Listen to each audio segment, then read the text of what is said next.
Meena finds a civilization. Meena woke up well before dawn.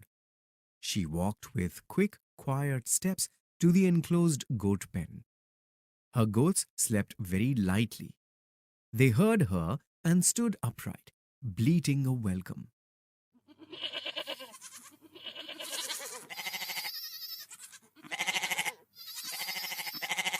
She lit the earthen lamp and milked the nanny goats.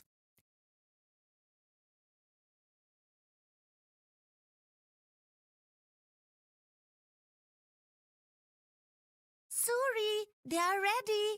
She called as she tightly tied the edges of a clean cloth around the milk pot's rim. Suri lifted the latch and let the goats out. Meena knew that he would now be in charge. So she cleaned the pen without worrying about the goats straying. With all her chores done, she cried. I'm leaving, Ma. I'll see you at dusk.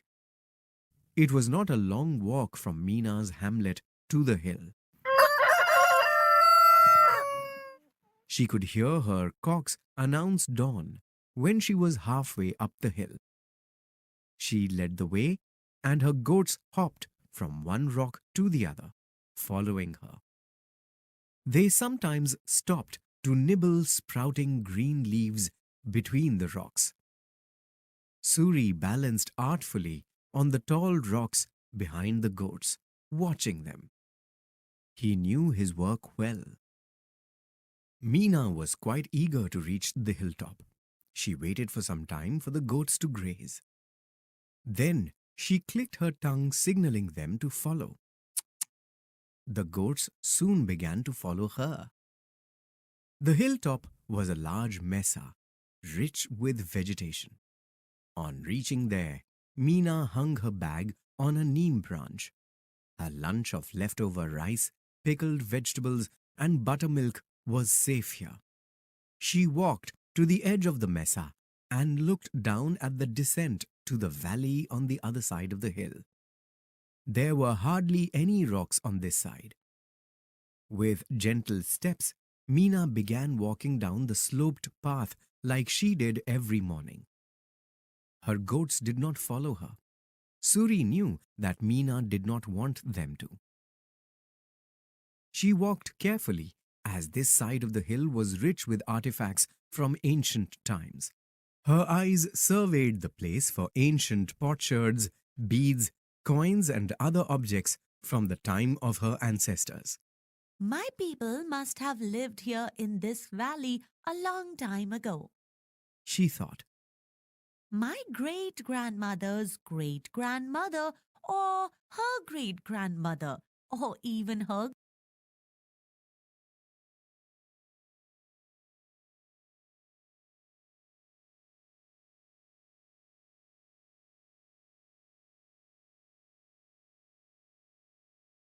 great-grandmother must have lived here with her family.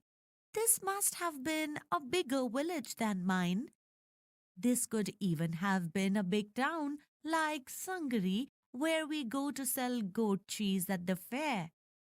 Little did Meena know that she had discovered an ancient civilization.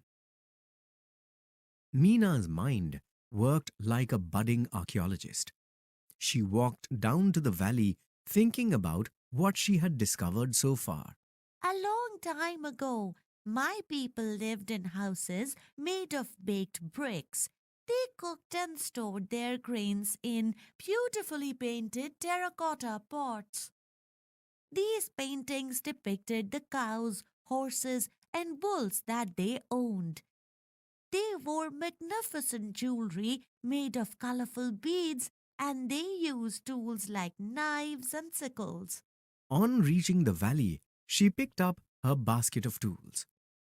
Her tools would make any seasoned archaeologist proud. She had mastered the art of making tools for her work. Meena made trowels of various shapes from discarded coconut shells, sharpened by rubbing their edges against rough rocks. She used them to dig softly in places where an artifact could be found. She made brushes of different sizes from coconut coir and used them to brush off soil from a half-buried artifact.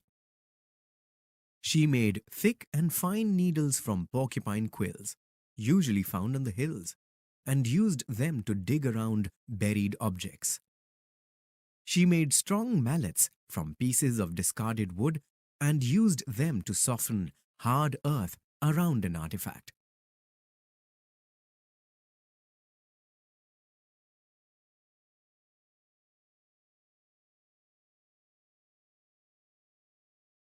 Meena began her work day by walking around a patch of land, surveying it carefully. Night winds, rains, and the movement of rodents and other small animals often revealed fresh artifacts. One day, after a heavy rainfall, Meena had found new artifacts on the slopes. She had found 2 coins, 3 carnelian beads, and several potsherds. But her biggest find was the happy elephant. Rainwater had washed off the rough edges of a jutting rock to expose something shiny. Meena had spent 2 weeks patiently dislodging the object using her trowel. She had then brushed off the soil carefully.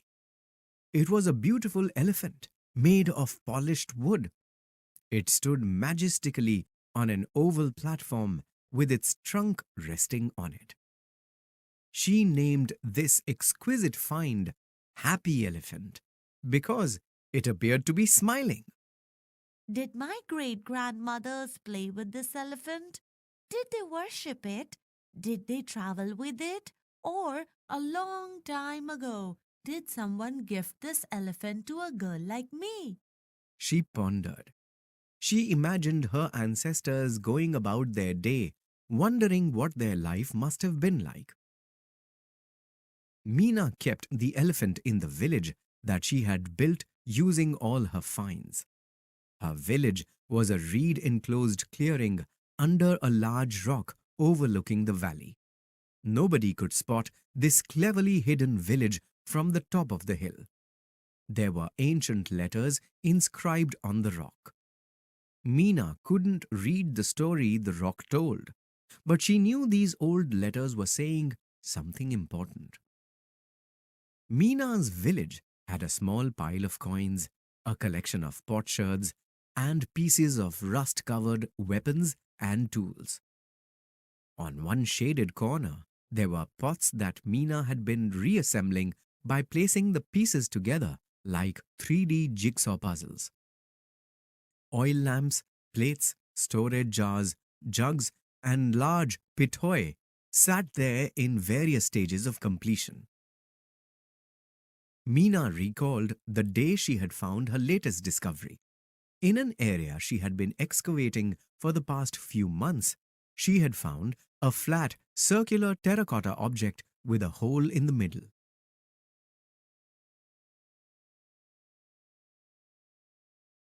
This has to be a toy wheel. She had said to herself. I'm sure there must be a cart frame nearby. Meena was right. She had later cleared the nearby soil laboriously for weeks and had found a terracotta toy cart frame in 3 pieces. Meena had dug around the pieces carefully. After loosening and clearing the surface soil with brushes, she gently pulled them out. Then she matched the edges of the pieces and stuck the cart together using clay from the lake bank. Meena thoroughly cleaned the cart with the fine brush bristles. She was curious upon seeing that the cart frame had holes on top and one large horizontal hole on the underside. She wanted to join the parts, but knew that it was time to go home. She had decided to return the next day to reconstruct the cart. That's why she was in a hurry to reach the valley today. Meena began reconstructing the cart using wooden sticks as axle. Then she attached to it the wheel she had found earlier. She carefully carved tiny wooden sticks and placed them in the holes as vertical stakes. The toy cart now closely resembled the one her father used for transporting produce from their fields. Is this what my ancestors' carts must have looked like? Meena thought, looking at the toy cart. Stories swam in her head. The lives of her ancestors played like a non-stop film with people, busy streets, vibrant markets, stepwells, festivals, colors, music, aromas, I must find the other missing wheel. she said presently. And maybe, just maybe, if I search hard enough, I will find the pair of oxen that were yoked here. I will complete the cart one day.